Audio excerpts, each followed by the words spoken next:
Bonjour à tous et bienvenue dans cette nouvelle édition 100% Sénat. Robert Badinter est entré hier au Panthéon. La cérémonie qui s'est tenue à Paris était très émouvante. 44 ans après la loi d'abolition de la peine de mort, l'ancien ministre de la Justice est entré dans le temple des grands hommes et grandes femmes honorés par la patrie. Nous continuerons de porter le combat contre la peine de mort jusqu'à l'abolition universelle, a déclaré Emmanuel Macron. Ce matin, nous vous proposons de revoir un colloque organisé au Sénat en décembre dernier et consacré à Robert Badinter, direction la salle Médicis. Monsieur le Président de l'Institut François Mitterrand, Madame et Messieurs les Premiers ministres, Monsieur le Président du Conseil constitutionnel, Monsieur le Président, cher Jean-Pierre Bel, et puis j'aurais salué les deux présidents de groupe actuels de l'Assemblée nationale, Boris Vallaud, et naturellement le président Caner, président du groupe socialiste au Sénat. Saluer particulièrement Madame Elisabeth Badinter qui est à nos côtés, et vous tous. Je suis doublement heureux d'ouvrir cet hommage, plus complice, je reprends les mots du président que j'avais dit, à Robert Badinter. D'abord, parce que ce moment a lieu à l'initiative de l'Institut François Mitterrand. Nous connaissons tous ici les liens qui unissaient Robert Badinter à François Mitterrand. Louis Mermaz, dont je salue la mémoire, avait l'habitude de rappeler qu'il s'était tissé dès la Convention des institutions républicaines, au milieu des années 60, ce lien si particulier. Robert Badinter fut chargé d'élaborer une charte des libertés au sein du Parti socialiste. Il aide François Mitterrand a élaboré le programme commun, puis ce fut les campagnes présidentielles de 1974 et 1981, où il fut de tous ses combats avec son engagement en faveur de l'abolition de la peine de mort. Cette célèbre émission d'Antenne 2, où François Mitterrand prit courageusement position sur ce sujet, marque alors les esprits. Il ne faut pas oublier le rôle essentiel aussi, joué par Robert Badinter lors du débat qui opposa François Mitterrand et Valéry Giscard d'Estaing en 1981. Nous connaissons la suite, garde des Sceaux, puis président du Conseil constitutionnel. Robert Badinter marqua non seulement notre vie politique, mais notre histoire tout entière. Lors du Conseil des ministres, qui suivit l'adoption, François Mitterrand lui remit le document original de la loi portant abolition de la peine de mort. Robert Badinter dit qu'il s'agissait là, et je cite, d'une délicatesse d'amitié. Les liens entre les deux hommes se cultivaient au gré de promenades, de visites, de maisons d'écrivains, de voyages, notamment en Grèce et en Égypte, mais aussi de l'amour des livres anciens. La politique telle qu'il la concevait revêtait une dimension d'un des beaux-arts. C'est ce que disait Robert Badinter, parlant de François Mitterrand. J'ai relu son magnifique discours lors de l'inauguration du quai François Mitterrand en 2003, évoquant son amour pour ce fleuve. C'est cela la première raison qui fait que je suis heureux de vous accueillir. La seconde raison, c'est que Robert Badinter aimait profondément le Sénat. Et cette assemblée lui rendait bien. Et bien sûr, je pense à ses collègues du groupe socialiste. Jean-Pierre Bel l'a connu comme tel. Il l'a même présidé. Oui, qui l'accompagnèrent, mais aussi à d'autres collègues. Sans doute François Mitterrand, qui fut sénateur de la Nièvre de 1959 à 1962, avait eu l'occasion d'évoquer avec lui cette assemblée. Mais Robert Badinter ne pouvait être indifférent au Sénat où Victor Hugo, qui l'admirait tant, avait siégé. Son premier contact avec cette assemblée, il le vivra en tant que garde des Sceaux le 28 septembre 1981. Il est très exactement 15 heures. En 2016, il avait souhaité remettre aux archives du Sénat l'exemplaire corrigé de sa main du discours qu'il avait prononcé 35 ans auparavant. Lors de cette cérémonie, il souligna que l'essentiel du débat, pardonnez-moi, ne s'était pas déroulé à l'Assemblée nationale, qui était alors de gauche et acquise, mais bien ici au Sénat. Ce discours, qui nous a confié en dépôt, fut l'un des moments importants de l'histoire parlementaire de la seconde moitié du XXe siècle. En cela, ce fut un moment politique, au sens le plus élevé du terme.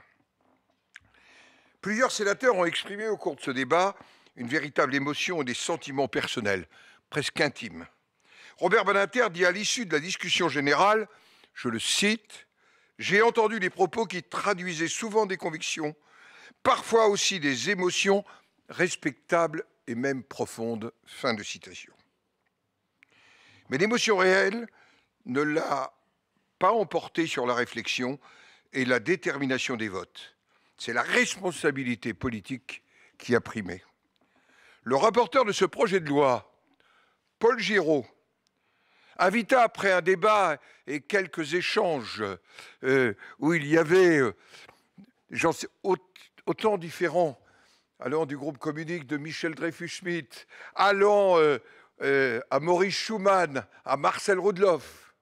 Oui, le rapporteur de ce projet de loi, après ces échanges, invita les sénateurs à se déterminer, et ça n'était pas du tout prévu ainsi, après le débat en commission des lois, comme des jurés d'assises selon leur intime conviction.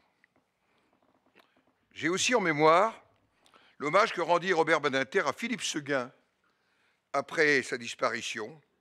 Il rappela que cet homme d'État, avec lequel, vous savez, je me sentais en grande proximité, déposa une proposition de loi en faveur de l'abolition dès 1978. Robert Badinter devint sénateur des Hauts-de-Seine en septembre 1995. Il rejoignit le groupe socialiste, alors présidé par Claude Estier, et la commission des lois, présidée par Jacques Larcher.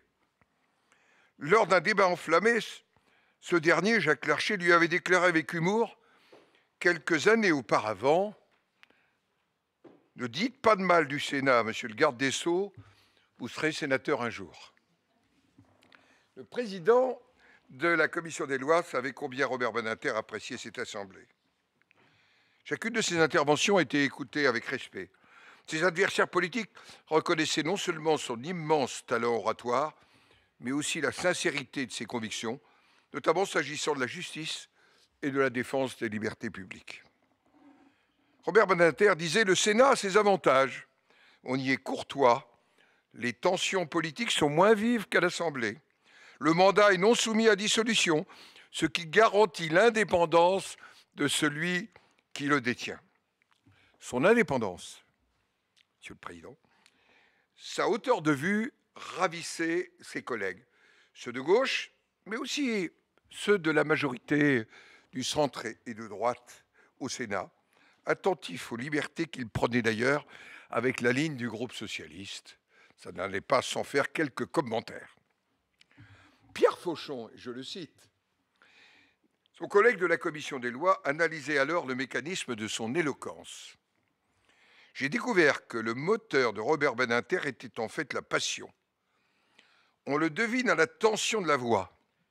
Outre le développement structuré de l'argumentation, le processus de motivation utilisé est celui de l'avocat d'assises qui s'adresse aux sentiments du jury. Avec Jocelyn Rohan, Robert Badinter fut à l'origine de notre comité de déontologie parlementaire, qu'il me proposa dès mon élection à l'automne 2008. Il en fut d'ailleurs le premier président de 2009 à 2011. Il a construit l'indépendance et l'impartialité de cet organe pluraliste dans lequel tous les groupes politiques du Sénat sont représentés. Il s'attacha à dégager, je me souviens du rapport qu'il m'avait adressé, les grands principes déontologiques, indépendance, laïcité, assiduité, dignité, probité, intégrité, qui forment le socle de nos valeurs. En 2007, il fut naturellement désigné rapporteur du projet de loi constitutionnel relatif à l'interdiction de la peine de mort. L'inscription sur l'initiative du président Jacques Chirac de cette interdiction dans la Constitution ferma définitivement, j'allais dire, la porte à la peine capitale. Jusqu'à son dernier souffle, Robert Badinter continua sans relâche de se battre en faveur de l'abolition universelle de la peine de mort, avec la même conviction que dans l'hémicycle de notre Haute Assemblée. Le 9 juin 2022, nous étions ensemble au Sénat, échangeant avec des élèves d'une école élémentaire de Schiltigheim, à propos d'un ouvrage que Robert Badinter avait préfacé à leur intention, intitulé Abécédaire républicain, et qu'ils avaient réalisé avec leurs professeurs des écoles, à la suite du drame de l'assassinat de Samuel Paty. Il rappelait, dans sa préface, que la laïcité, c'est d'abord l'expression de notre liberté. Il ne peut y avoir ni vraie liberté, ni vraie justice dans une société si l'égalité n'est pas réelle, disait Condorcet, auquel il consacra ce merveilleux ouvrage à vos côtés, chère Elisabeth Badinter. Tout au long de vos années, vous avez formé avec Robert Badinter un couple fondé sur le respect. Bien sûr, chacun a suivi un chemin bien précis, mais vous êtes restés unis par votre engagement et vos convictions. Comme vous, madame, Robert Badinter défendit les valeurs de la République, ces valeurs auxquelles sa grand-mère Idis était si attachée. Merci donc à Jean Glavany, à l'Institut François Mitterrand, au président Caner, qui m'avait fait part, dans les jours qui ont suivi la disparition de Robert Badinter, de son intention d'organiser ce colloque, qui est un colloque à la fois de mémoire, mais de complicité, pour dire que ce que Robert Badinter a défendu, partagé, au-delà de ses choix politiques, c'est un engagement pour la République et, j'allais dire, pour l'humanité tout entière. Je vous remercie. Merci, Monsieur le Président Gérard Larcher, pour cet accueil chaleureux, important. Merci de nous avoir mis à disposition pour le groupe socialiste qui est chez lui, entre guillemets, et Jean Glavany, président de l'IFM, cette très belle salle qui est remplie avec, quand je regarde les personnalités présentes, un bout de l'histoire de notre République. Un moment important et je voudrais les saluer. Merci à vous donc, merci au président de la République François Hollande, ici présent, de nous accompagner. Il s'exprimera tout à l'heure. Monsieur le président du Conseil constitutionnel, cher Laurent Fabius. Je voudrais saluer aussi mesdames et messieurs les premiers ministres, chère Édith Cresson, cher Lionel Jospin, cher Bernard Cazeneuve, monsieur le président Sauvé, mes chers collègues parlementaires, ici nombreux présents à ce stade. Je n'oublie pas les ministres et les anciens ministres présents. Je voudrais avoir un mot particulier pour ma collègue, présidente de groupe, donc Maryse Carrère. Je n'oublie pas bien sûr Boris Vallaud. Nous sommes souvent ensemble avec Boris en cette période. Il doit y avoir un événement particulier qui anime la vie politique française. Et bien sûr, saluer toutes les personnalités, les personnes ici présentes qui ont envie de témoigner par leur présence eh bien, une forme de reconnaissance à l'œuvre de Robert Badinter. Chère Madame Elisabeth Badinter, merci finalement de nous avoir permis de nous retrouver ici autour de vous et autour de la mémoire de votre époux. Ma profonde gratitude, Madame Badinter, parce que, effectivement, nous permettre de rendre hommage à votre époux, c'est aussi rendre hommage à notre histoire collective. Je voudrais remercier l'Institut François Mitterrand, avec qui nous avons co-organisé cet événement Public Sénat, qui nous relaye toute l'après-midi à l'occasion d'une retransmission donc détaillée de nos travaux.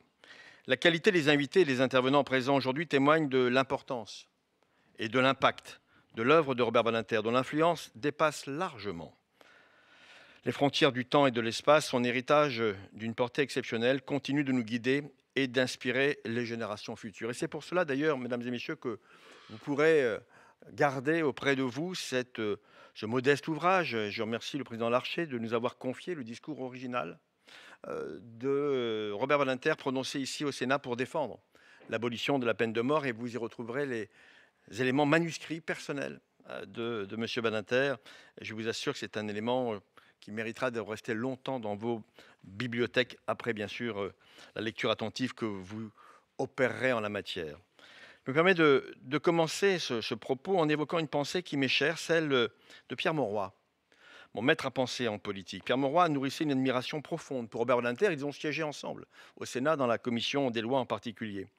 Robert Badinter avait été nommé dans le premier gouvernement, Pierre Mauroy, par François Mitterrand. Et à l'occasion de la proposition de loi numéro 53, la fameuse proposition, le projet de loi 53, il disait de Robert Badinter: Badinter a incarné l'engagement, la conviction et la justice sociale dans sa forme la plus pure. Son action a marqué à jamais l'histoire de la République. Robert Badinter était un homme qui avait incarné ce que l'humanité a de meilleur: l'engagement, la quête de justice, la capacité rare à transformer les idéaux en réalité. Son nom est aujourd'hui, effectivement, vous l'avez dit, Président Larcher, indissociable de la cause essentielle qu'il a défendue, l'abolition de la peine de mort. Ce combat, que l'on pourrait réduire à une simple question juridique, va bien au-delà. Il incarne la quête d'une justice plus humaine, plus républicaine. L'abolition de la peine capitale, pour Robert Badinter, n'était pas seulement une victoire législative, mais un acte symbolique qui interroge notre société sur ses fondamentaux. Une société qui place l'individu au cœur de ses préoccupations, qui cherche la réconciliation plutôt que la vengeance, qui aspire à l'émancipation plutôt qu'à la répression. Pour Robert Badinter, la question de la peine de mort était un miroir tendu. Un État juste peut-il faire de la mort un instrument de justice? Peut-il revendiquer la dignité de ses concitoyens tout en infligeant la mort de manière irrévocable? Le combat contre la peine de mort, c'est donc avant tout un combat pour la dignité humaine. C'est la conviction qu'une société résiliente ne peut jamais abaisser un individu au rang de simple matériel que l'on peut effacer. Pour Robert Badinter, la peine de mort nie l'idée même de rédemption, elle efface la possibilité de transformation, de changement, de réinsertion dans la société. Dans sa vision humaniste, la justice ne peut être que celle qui croit en la possibilité de réhabilitation de l'individu, même après avoir commis une faute irréparable. Mais l'abolition de la peine de mort en 1981 ne fut donc pas seulement une victoire législative, elle fut donc une victoire aussi morale et philosophique.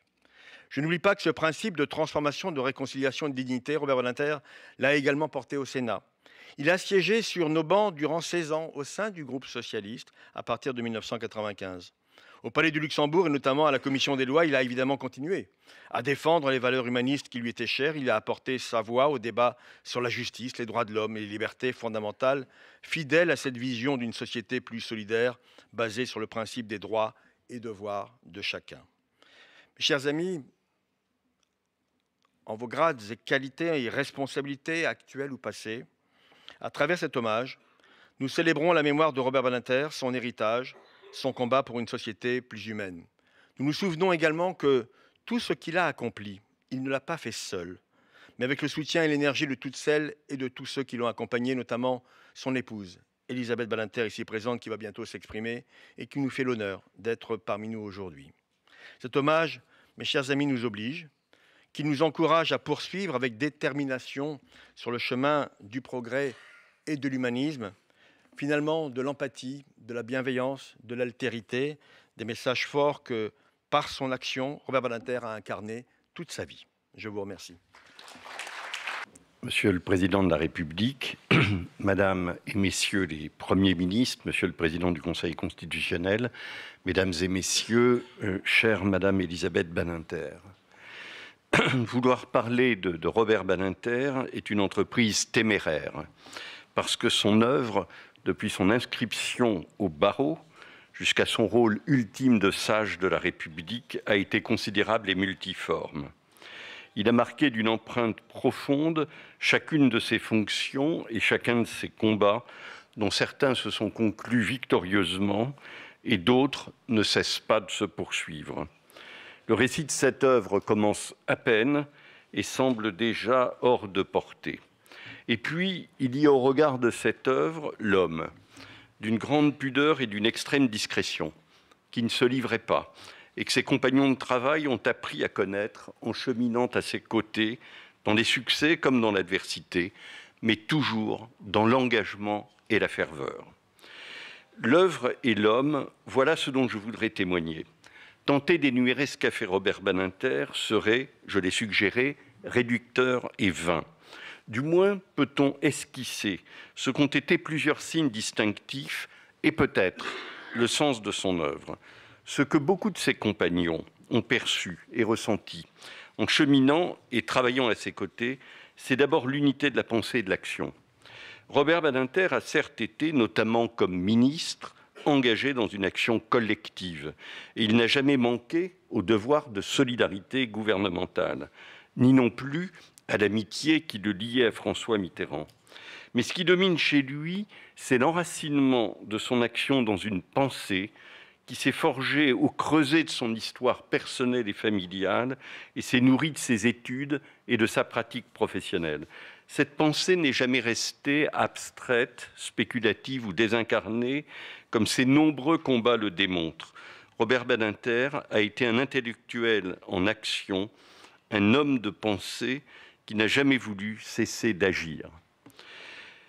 Sa pensée, qu'il faut se garder de trop réduire ou simplifier, doit beaucoup à l'humanisme du XVIIIe siècle et à la philosophie des Lumières, qui s'épanouirent dans des ouvrages comme le traité de Beccaria, toujours source de méditation profitable, ou l'œuvre de l'Assemblée constituante, et d'abord la Déclaration des droits de l'homme et du citoyen. Robert Badinter a été pleinement, dans l'ordre politique, le contemporain de François Furet, dans celui de l'histoire des idées. Il a, ce faisant, incarné le meilleur de l'esprit français, qui n'est pas identitaire mais universel. Il a, au milieu de l'inconstance des opinions et des positions, défendu avec continuité et clarté des positions puisant aux sources vives qui placent la personne humaine, sa dignité et ses droits fondamentaux au cœur de notre construction politique. Il a été, par sa parole et son action, une conscience de la République. Cela, chacun, juriste ou non, ami ou adversaire, en a pris depuis longtemps conscience. J'entends encore le directeur du cabinet d'un ministre me dire en 1982, avec un brin de condescendance, à moins que ce ne fût de la commisération, mais Robert Badinter n'est même pas marxiste. Sous-entendu, que peut-il donc comprendre et faire en politique? Sans nier l'apport analytique du matérialisme dialectique, je me réjouis qu'il ne l'ait point été. Ce que nous devons aussi retenir, c'est le déploiement dans la durée d'une action qui frappe par sa cohérence. Sans illusion sur les dérives du positivisme juridique, Robert Badinter n'a pas cessé de croire dans la force du droit et de la loi pour changer le cours des choses et rendre le monde meilleur. Avec le recul du temps, cette cohérence apparaît de manière saisissante sur la question pénale, de l'abolition de la peine de mort à la réforme de la condition et de l'architecture pénitentiaire, en passant par la refonte du code pénal. C'est la même pensée qui se déploie sur la personne humaine et sur le sens et la finalité de la peine, qui doit avoir une fonction de rétribution, mais aussi de préparation à la réinsertion. Les mêmes observations peuvent être faites sur la transformation du procès pénal, où l'on est passé par étapes de l'audience préalable au placement en détention provisoire, au juge de la liberté, des libertés de la détention, finalement créée en 2000. C'est la loi Guigou. Les combats menés par Robert Badinter ont reposé sur une alliance unique de la conscience et de la raison, de la conviction et de la pédagogie, de la pensée et des actes. Cette action a été aussi marquée du sceau, de la volonté, du courage, d'une forme d'inflexibilité aussi. J'ai la nuque raide, disait-il, quand les choses allaient mal et qu'il était prié de lâcher du lest. Il aurait pu, et on l'a vu notamment pour la peine de mort, où il a refusé de créer une perpétuité perpétuelle, une forme de peine de remplacement, il aurait pu rentrer dans le rang ou baisser pavillon sur la peine de mort comme sur bien d'autres sujets. Il s'y est refusé avec constance. Dans les fonctions qu'il a exercées, il a pratiqué et incarné une forme d'éthique de la responsabilité, dans laquelle les convictions ne sont pas reléguées au second plan, voire sacrifiées aux fins légitimes poursuivies. Son éthique de la responsabilité n'a donc pas été une éthique de la soumission au possible, comme trop de décideurs s'en satisfont.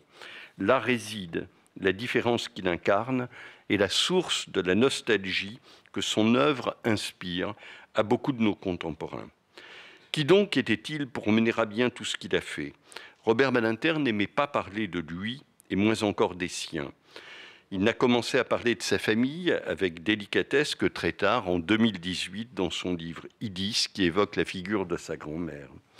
Il a fallu que je lui apprenne, le 4 février 1983, l'arrestation de Barbie et les motifs de son mandat d'arrêt international pour découvrir un pan caché et majeur de sa vie.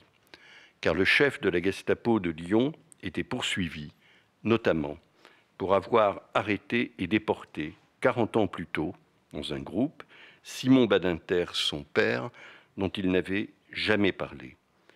Lui-même est décédé le 9 février, le jour anniversaire de cette arrestation. L'adolescent de Lyon, devenu garde des Sceaux, allait donc exercer l'action publique à l'égard du bourreau de son père. Il l'a fait avec attention et scrupule, sans aucune interférence personnelle et dans le plein respect des prérogatives du parquet. Si Robert Badinter était par ailleurs avec ses compagnons de travail sans familiarité, et s'il ne pratiquait le tutoiement qu'avec parcimonie, il n'y avait pas avec lui de distance ou de hiérarchie inutile. Seul comptait à ses yeux la qualité de la réflexion et les mérites personnels. Ses attentes et ses exigences n'effaçaient pas une bienveillance et un humour qui toujours affleuraient. On a même, je dois l'avouer, beaucoup ri au ministère de la Justice dans les années 80, surtout dans l'adversité. Le ministre suscitait l'adhésion par la force de ses convictions et sa disponibilité pour l'échange et le débat. À son équipe, il a toujours proposé des chemins escarpés d'une réflexion exigeante et d'une charge de travail redoutable. Il respectait les personnes en sachant les questionner et les écouter, ce qui était à la fois utile à la réflexion et gratifiant pour chacun. Son ardeur au travail, qui a été constante, et sa rigueur intellectuelle et morale en imposaient à tous, partout où il est passé. Il a donné à ses compagnons de travail le sentiment et même la joie de participer à une œuvre historique. Il avait aussi une culture et un talent qui impressionnaient sans intimider, et par-dessus tout, un corpus de convictions qui en imposait. Tous l'admiraient pour sa constance et sa fermeté, en particulier dans les talents et les difficultés. Au long de sa vie, Robert Badinter a été bien plus qu'un homme de talent et de conviction, ce qu'il était. Il a été un homme de justice et de raison, et un modèle de cohérence et d'intégrité, tout en s'attachant à faire progresser l'état de droit et la justice. Il a aussi tenu à transmettre et partager son savoir, ses réflexions et ses interrogations devant les publics les plus variés, y compris à l'école pratique des hautes études. L'échange critique a toujours été sous-jacent ou concomitant à ses engagements dans chacune de ses activités. En marge ou au cœur de celle-ci, il a cherché à enseigner au sens propre comme au sens figuré. Il est encore un point qui nous a marqués. C'est l'inlassable ouverture d'esprit et la curiosité intellectuelle exigeante qui ont été les siennes sur les sujets auxquels il a consacré son existence, comme sur bien des questions dépourvues de rapport direct avec eux. Toujours, il était en éveil. Il ne cessait pas de réfléchir, d'interroger, d'écouter et de relancer. Rien ne le définit mieux, à mes yeux, que ce vers de Terence. Je suis un homme et rien de ce qui est humain ne m'est étranger. Robert Badinter est resté un guetteur sans repos de la condition humaine jusqu'au terme de sa vie. C'est pour cela aussi que nous l'aimions. Chère Elisabeth, chers amis, mesdames et messieurs, j'ai été l'ami et l'ami proche de Robert Badinter pendant 49 ans. On m'a demandé, comme à d'autres, un témoignage. J'ai essayé de ne pas redoubler par rapport à ce qui a été dit ou ce qui sera dit, et d'apporter peut-être quelques éléments là où l'amitié personnelle a recoupé la vie publique. C'est par Robert Badinter que j'ai rencontré François Mitterrand. C'était en 1975, et Robert avait été chargé par François Mitterrand de réunir un comité pour rédiger une charte des libertés. Ça s'appelle « Liberté, liberté ». Le livre n'a pas eu le succès du prix Goncourt. Mais voilà, il y avait un petit comité de rédaction très sélect, au sein duquel il y avait Michel Serres, Régis Debray et quelques autres personnages. Et ils cherchaient, les uns et les autres, selon la formule bien connue, un agrégé sachant écrire. Et il se trouve que moi, j'étais un militant de base et en même temps auditeur au Conseil d'État. Et voilà que par je ne sais quel hasard, mais probablement orienté, Robert prend contact avec moi et me demande si je veux rejoindre leur petit groupe de rédaction. Évidemment, je suis très flatté, j'accepte. Et nous voilà partis pour plusieurs week-ends, en particulier chez Elisabeth et Robert, où on a un peu travaillé sur le livre et beaucoup discuté rugby, voyage et autres éléments. Et nous sommes tous devenus amis. Et vient le moment où il faut remettre le livre à François Mitterrand. À l'époque, le siège du Parti socialiste était place du Palais Bourbon. On montait par, j'allais dire un ascenseur, non, un monte-charge. Nous arrivons dans le Saint des Saints, nous nous asseyons autour de la table. Moi-même, j'étais très impressionné.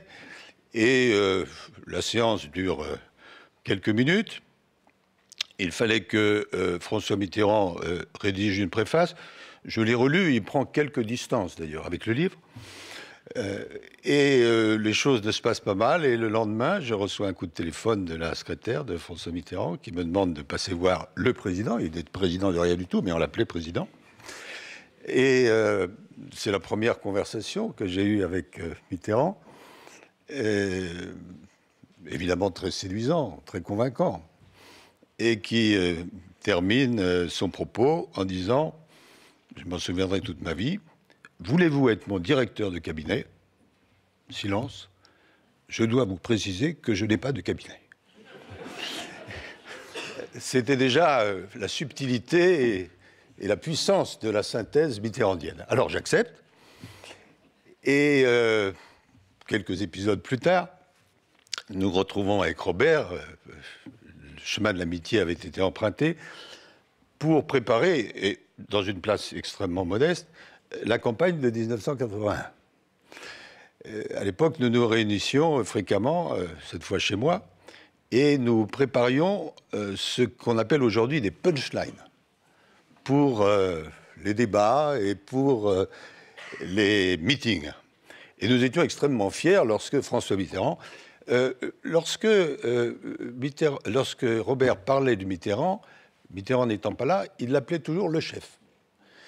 Et donc, nous étions très fiers lorsque le chef reprenait telle ou telle de nos formules. Ce n'est pas nous qui avons été déterminants, mais voilà, le succès arrive. Et moi-même, j'entre au gouvernement. Robert, un petit peu plus tard, parce que le premier garde des Sceaux a été Maurice Faure, et c'est seulement quelques semaines plus tard que Maurice Faure, un peu lassé de la charge de travail que représentait le ministère de la Justice, c'est Robert qui prend les commandes et qui bâtit une œuvre que les uns et les autres vous avez rappelée et que nous avons en mémoire, d'où le fait évidemment déterminant est l'abolition de la peine de mort, mais qui comporte beaucoup d'autres aspects, comme l'a fort bien dit Jean-Marc, ce qui fait que Robert a été pas simplement le ministre de la Justice, mais le ministre du Droit. Alors on dit Robert Badinter, et il le disait lui-même, je ne sais pas s'il le croyait, il n'avait pas de sens politique. François Mitterrand était convaincu. en ce qui concerne la nécessité de l'abolition de la peine de mort.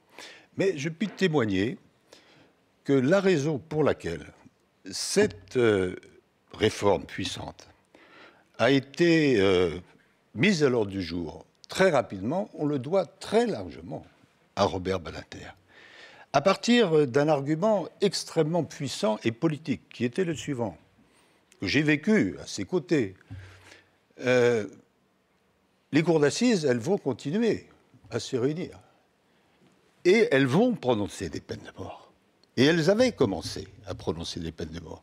Et si le président de la République, qui disposait du droit de grâce, ne voulait pas être placé dans une situation intenable, il fallait que cette réforme puissante intervienne extrêmement vite. Et c'est ce qui a été fait.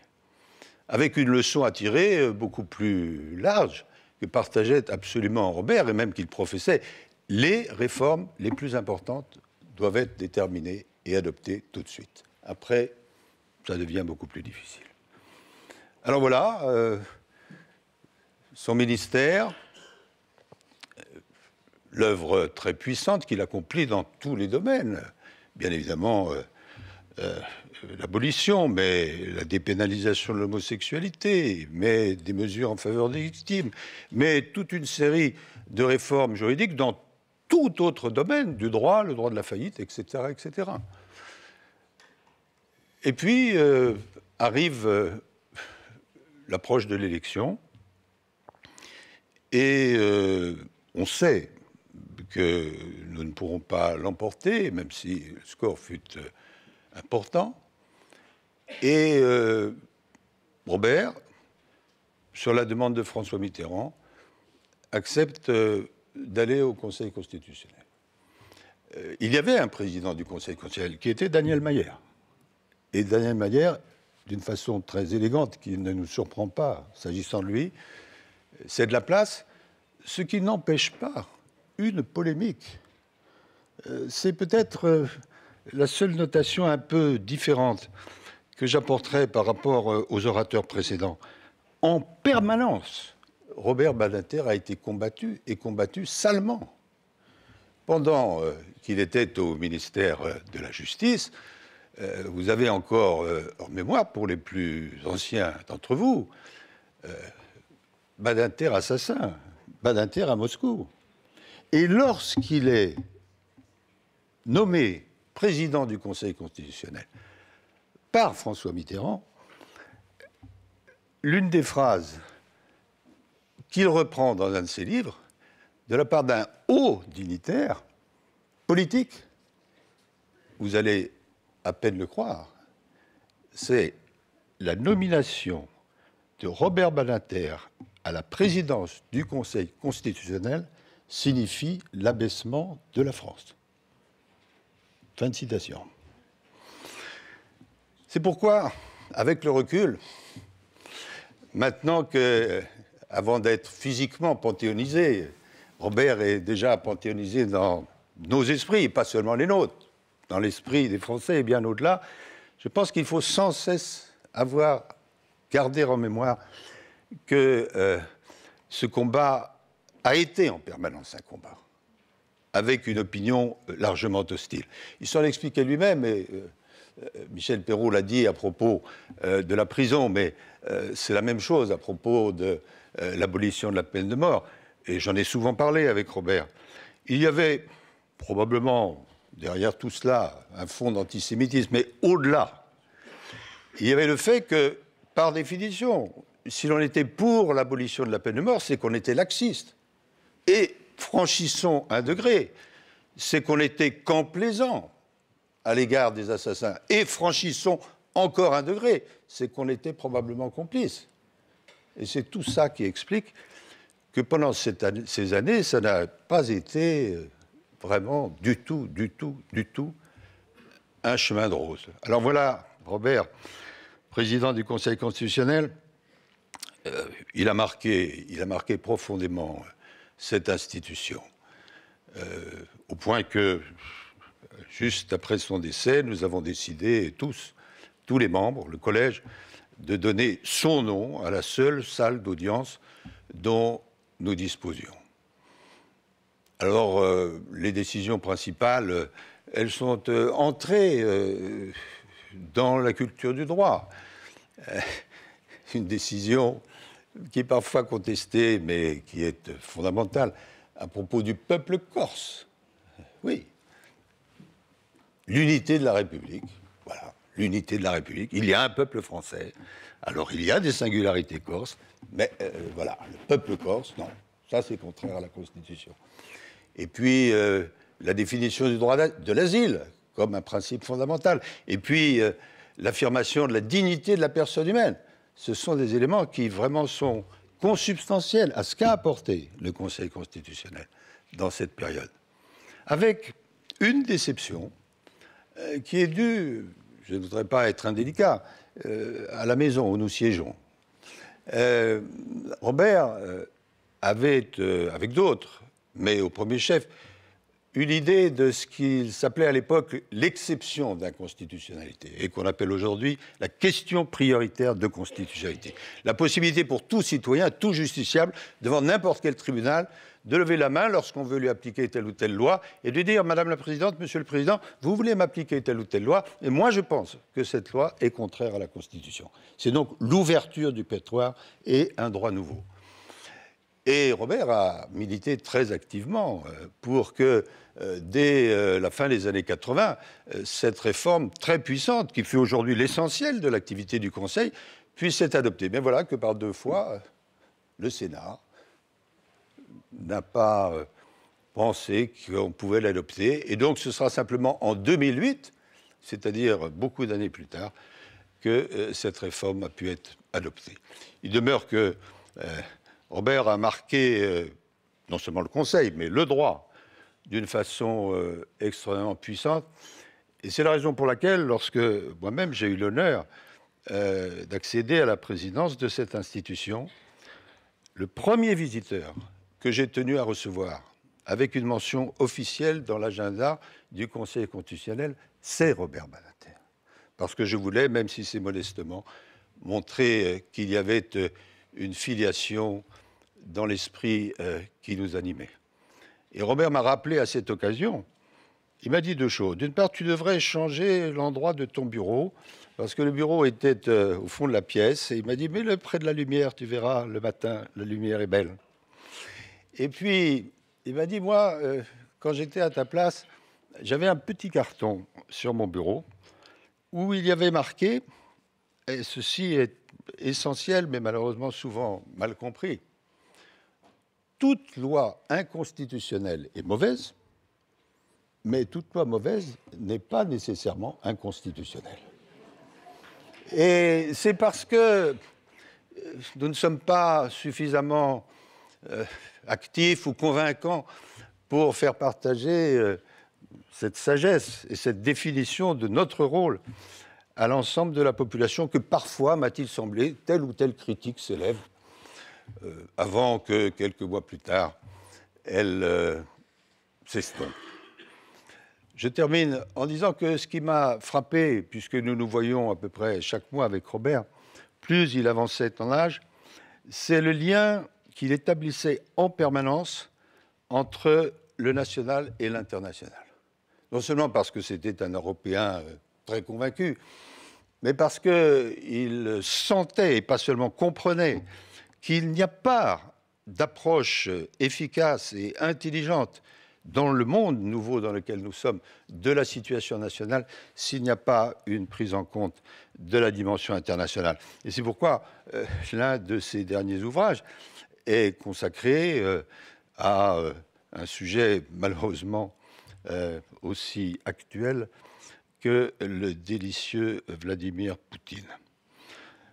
Avant de dire mon dernier mot, un conseil.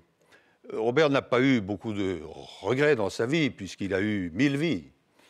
Mais il regrettait, et il me l'a dit dans une de nos dernières conversations, de ne pas avoir pu plus souvent faire jouer ses pièces de théâtre. Alors je vous conseille de lire, par exemple, une pièce que je trouve magnifique et très instructive, qui s'appelle « Cellule 107 ». Vous connaissez le thème. C'est un jour avant l'exécution de Laval. Et c'est une conversation, a-t-elle existé, je ne sais pas, entre Laval et Bousquet. Et l'analyse que fait Robert, l'auteur, de la période et des deux personnalités, nous en apprend plus sur l'âme humaine que beaucoup de longs discours. Chère Elisabeth Badinter, mesdames, messieurs, chers amis, je voudrais remercier à mon tour l'Institut François Mitterrand et le groupe socialiste du Sénat, parce que voyant ici toutes les personnalités qui sont présentes, il faut que nous nous convainquions, s'il en était besoin, que nous sommes les produits d'une grande force et d'une grande histoire. Je le dis aux plus jeunes parce que parfois ils pourraient l'oublier. Nous ne venons jamais de nulle part. Nous sommes toujours le produit des générations qui nous ont précédés, qui ont agi. Et si le socialisme a toujours rassemblé des personnalités diverses, Badinter n'était pas forcément le socialiste le plus enragé. Mais il était une figure socialiste et il donnait un sens à ce combat pour la justice. Et si nous sommes aujourd'hui réunis dans un moment un peu particulier, il faut quand même bien l'avouer, c'est aussi pour nous convaincre qu'il y a aussi une capacité pour ce mouvement-là, pour cette force-là, pour cette idée-là, de peser sur le destin de notre pays. Pour aujourd'hui, s'il était nécessaire, pour demain sûrement. Et que ce que nous avons en héritage n'est pas un fardeau que nous portons ou une nostalgie que nous évoquons ou des souvenirs que nous avons en partage. Ce que nous avons reçu de celles et ceux qui ont gouverné la France, de celles et ceux qui ont participé à l'alternance, de celles et ceux qui ont voulu qu'il y ait un changement, nous devons être à la hauteur. C'est ça le message. Et autour de la figure de Robert Badinter reviennent forcément des souvenirs et des évocations. Et ici, beaucoup les ont rappelés. Comment il a été possible, avec François Mitterrand, quelques personnes autour de lui, de produire l'alternance, de faire en sorte qu'après, avec un grand parti, il soit possible de donner une perspective à notre pays. Et Robert Badinter, il aurait pu être une personnalité à part. Il aurait pu être le grand avocat qui avait à la fois de grandes causes et aussi des affaires qui devaient être menées, de rester lui-même spectateur de ce qui se produisait. Or, il ne l'a jamais été. Il a même été candidat plusieurs fois malheureux aux élections législatives pour la FGDS. Les plus jeunes, mais ils ne sont pas si nombreux ici, mais les plus anciens sauront de quoi il s'agit. Oui, parce que l'élection, ça fait partie aussi du combat politique. Il aurait pu donc faire son travail d'avocat, donner sa signature pour des livres ou pour des causes. Non, il s'est engagé. Il s'est engagé avec François Mitterrand, il s'est engagé dans le Parti socialiste, il s'est engagé dans les campagnes électorales, y compris présidentielles, pour devenir quoi? Savait-il lui-même ce que serait le destin qui lui serait réservé par François Mitterrand? La preuve, c'est que en mai 1980, François Mitterrand ne l'avait pas choisi comme ministre de la Justice. C'était Maurice Faure. Les plus subtils seront convaincus que François Mitterrand savait que Maurice Faure ne durerait pas un mois. La légende veut que même, prenant le train pour le Lot, il faisait en sorte de prévenir les chefs de gare de surtout ne pas l'alerter s'il était appelé par le président de la République pour siéger dans le gouvernement. Il y en a très peu qui font ce calcul-là et qui demandent aux chefs de gare de ne pas les alerter. Donc, Robert Badinter se trouve être ministre de la Justice. Et c'est là que son combat, non pas change d'âme, mais change de dimension.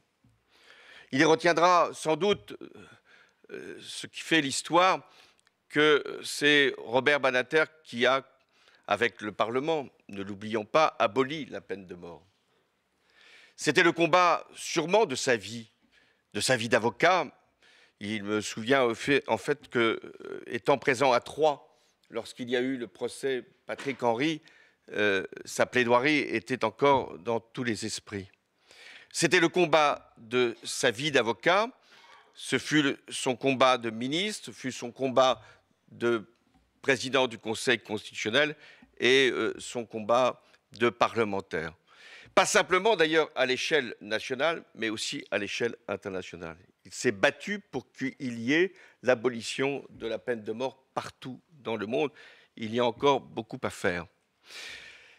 Mais si l'histoire et la mémoire collective retiendront que Robert Badinter, c'est l'abolition de la peine de mort, ce serait finalement, pardon de le dire, une dimension insuffisante. Non pas que ce combat-là ne justifie pas une vie, mais il fut ce qu'on appelle un grand républicain. Sans doute est-ce le Panthéon qui s'ouvre aujourd'hui, mais être un grand républicain, qu'est-ce que ça signifie aujourd'hui?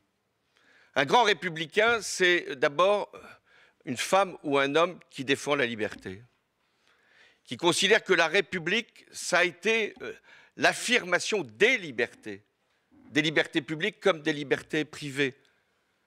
Et c'est ce qu'il a voulu marquer à travers d'abord les choix qui ont été les siens, qui n'étaient pas les plus évidents, après l'élection de François Mitterrand, d'abolir les tribunaux d'exception, la Cour de sûreté de l'État et tant d'autres dérogations à notre droit fondamental.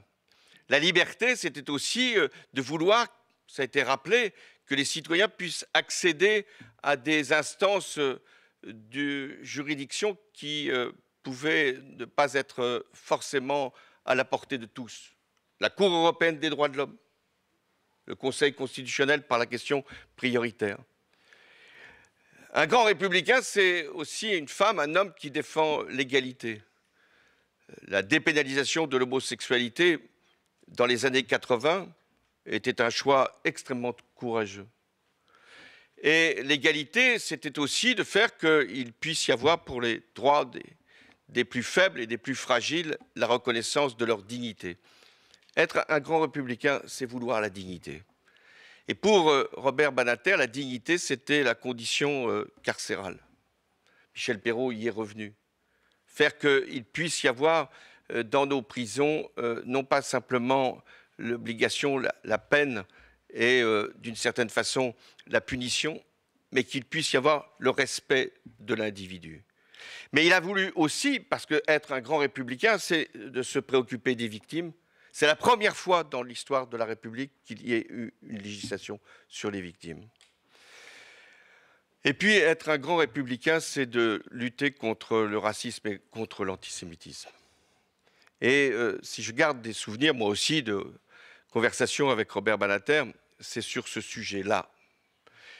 Il était imprégné de ce qu'avait été le combat à propos de l'affaire Dreyfus. Il était fier d'habiter, chère Elisabeth, dans un immeuble où Léon Blum avait pu être à un moment résident. Léon Blum a eu plusieurs maisons, donc c'était facile de dire qu'on habitait forcément dans la maison de Léon Blum quand on était à Paris ou à Narbonne. Mais il se trouve que Léon Blum était présent dans cet immeuble lorsqu'il a appris que Dreyfus était finalement innocent, il le savait, mais était enfin reconnu comme tel. Et pour Robert Badinter, ce combat-là contre le racisme et l'antisémitisme, il était d'une actualité, on le sait aujourd'hui, d'une actualité brûlante. Et toute sa vie, il n'a cessé de nous mettre en garde, de nous dire que l'antisémitisme qui était rampant, qui était sûrement présent dans un certain nombre de groupes, pouvait se répandre dans la société tout entière. Ce message-là, dans les circonstances que nous connaissons, n'a hélas rien perdu de sa force et de son actualité. Je veux terminer sur ce qu'est aussi un grand républicain. C'est celui ou celle qui fait confiance au droit, qui veut le droit, qui aime le droit et qui considère qu'une société ne progresse que par le droit. Ce qui d'ailleurs l'a conduit à faire cette réforme du code pénal. Et il aurait voulu faire aussi la grande réforme du code du travail.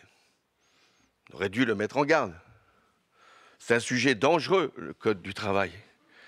Et donc, imprudemment sans doute, le Premier ministre de l'époque, Manuel Valls, avait confié à Robert Badinter, et avec quelques conseillers qui l'accompagnaient, ici présents, de réfléchir sur ce que pouvait être une grande réforme du code du travail. Vous savez, celle qui simplifie, celle qui allège, celle qui donne de grands principes. Et ce travail-là a été mené par Robert Badinter.